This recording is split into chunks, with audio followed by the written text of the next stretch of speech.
What up out there, all you sexy ladies? Nev from Nev's Tech Bits. I already did a video on this i7s TWS that apparently caught fire. It was bought from Canadian Tire. Let's take a closer look at that picture.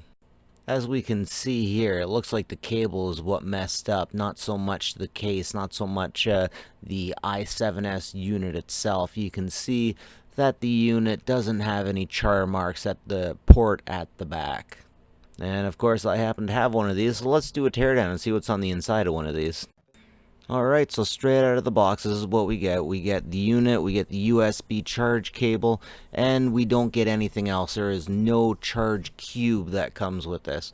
Of course, here is the hearing part, here is the base. If there's any problem with the charging, it would most likely come from the base. So let's open this stuff up and take a look on the inside. Man, these things are not the easiest to get off. These days everything goes in with clips and not Phillips head screws. So there we have the battery. Trust me, there's nothing marked on the battery. This is the kind of battery, the same type of stuff that would blow up if it was poorly made inside hoverboards and e-cigarettes. But this is a very small one. This is a very small one. I got it out. Didn't see any markings at all on it. Here's the motherboard. I busted it trying to get it out, but yeah, that's what she looks like. Now here we can see exactly how the unit charges up the headset. It's very sexy, very attractive, I gotta say. Ladies, you know I'm your boy. Wait a sec, I'm married, forget that. So when we crack open the earpiece, we see once again we got another battery sitting in there. Man, if that thing was to explode next year, you might get tinnitus, I gotta say.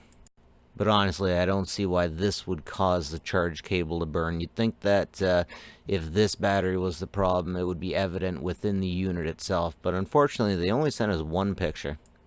Now, for the motherboard junkie out there, I will get a close-up of this PCB.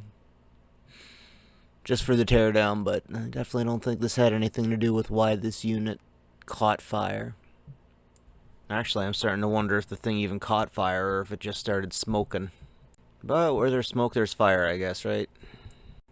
There is something written on the battery on the earpiece. Okay, so my take on the situation is that they either had a bad cable that got kinked, because you can definitely see there was a kink in that cable, or they had it plugged into something they shouldn't have, a bad charge cube. Perhaps these things should start being shipped with their own charge cubes, because they definitely don't. Or perhaps the charge cube just got too hot. Anyways, that's it from me. Nev from Nev's Tech Bits. Like and subscribe if you like this kind of stuff. Always appreciate it. And as always, take care of each other, folks.